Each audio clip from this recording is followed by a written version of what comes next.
नमस्कार, मेरा नाम विदुषी है। यावा आयुर्वेदा में आपका स्वागत है। और आज इस वीडियो से हम आपको बताएंगे कि किन चीजों का ध्यान रखकर आप कैसे आसानी से अपना क्रिएटिनिन लेवल कम कर सकते हैं।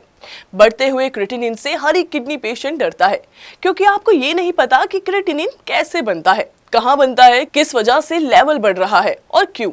अगर आपको पता है कि किन किन चीज़ों की वजह से आपका क्रिएटिनिन बढ़ रहा है, तो आप इन सारी चीज़ों को कंट्रोल करके अपने बॉडी का क्रिएटिनिन फॉर्मेशन कम कर सकते हैं। इसके हमारे पास दो तरीके हैं। एक तरीका ये कि बॉडी में क्रिएटिनिन फॉर्मेशन की प्रोडक्शन कम कर दी जाए, और दूसरा तरीका ये कि किडनी के थ्रू हम क्रिएटिनिन को बॉडी से बाहर निकालें। इस वीडियो में हम दोनों तरीके के बारे में बात करेंगे। तो शुरुआत करते हैं क्रिएटिनिन को समझने की कि क्रिएटिनिन बॉडी में कहां और कैसे बनता है। क्रिएटिनिन मसल्स में बनने वाला एक वेस्ट मटेरियल है जो प्रोटीन का बना हुआ होता है। तो अगर एक किडनी पेशेंट अपने डाइट के अंदर प्रोटीन अमाउंट ज्यादा लेता है, जैसे दालें ज्यादा खाता है, दूध के बने आइटम ज्यादा लेता है, या फिर प्रोटीन का इंटेक नॉन वेज के फॉर्म में ज़्यादा करता है, तो ऐसे पेशेंट्स के मसल्स के अंदर क्रिएटिनिन का प्रोडक्शन बढ़ जाता है और रिजल्ट आपको आपकी रिपोर्ट्स में दिखाई देता है। इसको कम करने के लिए सबसे पहले काम करना है कि आपने प्रोटीन फ्री डाइट में जाना है, जहां प्रोटीन को रिप्लेस करेंगे कार्बोहाइड्रेट से। कार्बोहाइड्रेट्स बॉडी के अंदर जाएगा और जितनी रिक्वायरमेंट है प्रोटीन की, उस हिसाब से बॉडी में कन्वर्ट हो जाएगा और आपको किसी भी टाइप की डेफिशिएंसी देखने को नहीं मिलेगी। आपकी बॉडी अच्छे से काम करती रहेगी। ये प्रोटीन फ्री सिर्फ एक लिमिटेड टाइम के लिए होती है। इसको हम 2-4 महीने कर सकते हैं, लेकिन इससे ज्यादा इसको नहीं लेके जाना चाहिए, क्योंकि फिर बॉडी में डेफिशिएंसी आपको देखने को मिलेगी। अगर किसी किडनी पेशेंट की बॉडी बहुत ज्यादा लीन है, बहुत ज्यादा वीकनेस है, जिसको प्रोटीन लॉस बहुत ज्यादा हो रहा है और उसे प्रोटीन देना भी है, तो उसे वो प्रोटीन डाइट देंगे जो इजीली डाइजेस्ट हो जाए, इजीली एब्जॉर्ब हो जाए और आपकी बॉडी में क्रिएटिनिन फॉर्म ना करे। और वो है आपकी दालें। ज्यादातर हमें मूंग दाल खाने को कहा जाता है, क्योंकि मूंग दाल इजीली डाइजेस्ट हो जाती है, इजीली एब्जॉर्ब हो जाती है और ये बॉडी के अंदर ना ही बहुत ज्यादा अमाउंट में क्रिएटिनिन फॉर्म करती है। तो मूंग की दाल, मसूर की दाल हो गई, ये फिर मोठ की दाल हो गई, ये दालें इजीली डाइजेस्ट हो जाती हैं। हर पेशेंट की डाइट अलग होती है। अगर आप अपने क्रिएटिनिन लेवल और बॉडी वेट के हिसाब से कस्टमाइज्ड डाइट प्लान चाहते हैं, तो नीचे दिए गए नंबर पर आप हमारे डॉक्टर से बात कर सकते हैं। बॉडी में जो क्रिएटिनिन बनता है मसल्स के अंदर, अगर किसी भी वजह से हमारी मस्कुलर एक्टिविटी बढ़ रही है, उन केसेस के अंदर क्रिएटिनिन फॉर्मेशन भी बढ़ जाएगा। तो अगर हम कोई एनर्जेटिक एक्सरसाइज कर रहे हैं, यानी हम वेट लिफ्टिंग करते हैं या बहुत ज़्यादा जॉगिंग, रनिंग, साइकिलिंग करते हैं, तो मसल्स में क्रिएटिनिन की प्रोडक्शन बढ़ जाएगी, जो कि आपको अपनी रिपोर्ट्स में देखने को मिलेगी।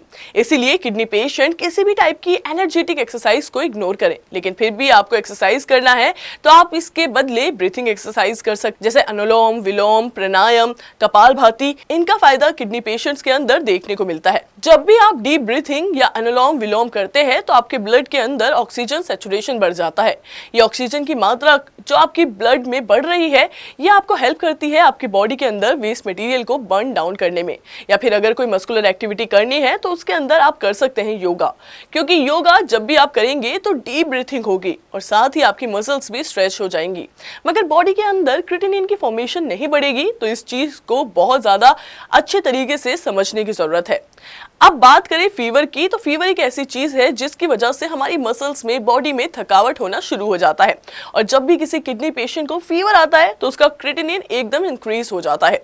फीवर से पहले जो लेवल 4 पर था, वो आप देखते हैं कि सीधा 10 हो जाता है। पेशेंट को सीधे डायलिसिस करवाना पड़ता है और देखते ही देखते दिक्कत बढ़ती चली जाती है। तो अपने आप को फीवर से बचा के रखिए, क्योंकि फीवर के अंदर क्रिएटिनिन की प्रोडक्शन बहुत तेजी से बढ़ती है।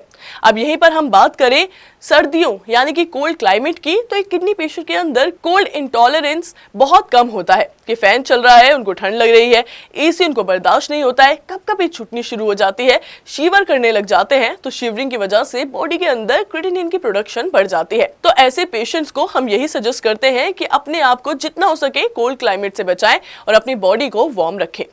क्रिएटिनिन बढ़ने का एक सबसे बड़ा कारण है हाई ब्लड प्रेशर। लगभग 40% किडनी पेशेंट्स के अंदर हाई ब्लड प्रेशर देखने को मिलता है। अगर आपका ब्लड प्रेशर थोड़ा सा भी बढ़ा रहता है, मान लीजिए अगर आपका बीपी 120 to 90 रहता है, तो ये जो 90 ब्लड प्रेशर है आपका, ये इतना काबिल होता है कि आपकी किडनी को फेल, किडनी को श्रिंक कर सकता है। तो अगर आप किडनी पेशेंट हैं और आपका ब्लड प्रेशर बढ़ा हुआ है, तो ये आपकी किडनी को डैमेज करेगा ही करेगा। चाहे आप डायबिटिक नेफ्रोपैथी के पेशेंट हो, चाहे आप आईजीए नेफ्रोपैथी या पॉलिस्टिक किडनी डिसीज के पेशेंट हैं। तो तो आपको अपने ब्लड प्रेशर का ध्यान रखना है, उसे कंट्रोल में रखना है, आपके लिए बहुत ज्यादा जरूरी है। उसके लिए चाहे आपको नमक कम करना पड़े, कई लोग कॉफी बहुत ज्यादा पीते हैं या फिर एनर्जी ड्रिंक्स या कोल्ड ड्रिंक्स जिनके अंदर कैफीन होता है, तो जितनी भी कैफीन कंटेनिंग चीजें हैं, आइटम्स हैं, वो अवॉइड करने हैं। एक बहुत बड़ा कारण और है आपका क्रिएटिनिन लेवल बढ़ने का, वो है डायबिटीज। जिन पेशेंट को डायबिटीज है और वो शुगर का इंटेक ज्यादा कर रहे हैं, तो उनका शुगर लेवल बढ़ने लाजमी है और ये हाई रेट ऑफ शुगर आपकी किडनी को डैमेज करेगा। तो आपको अपना शुगर लेवल को कंट्रोल में रखना है, जिससे आपको कोई और परेशानी फेस ना करनी पड़े। आपकी किडनी आपकी बॉडी में पीएच को मेंटेन करने का काम करती है, यानी एसिडिटी को मेंटेन करने का। तो जब हमारी बॉडी के अंदर क्रिएटिनिन इकट्ठा होता है, यूरिया इकट्ठा हो रहा है, साथ साथ इकट्ठा होता है एसिड। ये एसिड हमारे ब्लड के पीएच को डाउन कर देता है, उसे एसिडिक बना देता है। अब आप खुद सोचिए कि आपकी बॉडी के अंदर क्रिएटिनिन के साथ साथ एसिड भी इकट्ठा होता जा रहा है और जो ब्लड किडनी के अंदर आ रहा है सर्कुलेट होकर, वो भी एसिडिक है और किडनी तो पहले से नुकसान सह रही है। तो इस एसिडिक ब्लड की वजह से किडनी को और डैमेज होती है और इस कंडीशन को क्या कहा जाता है?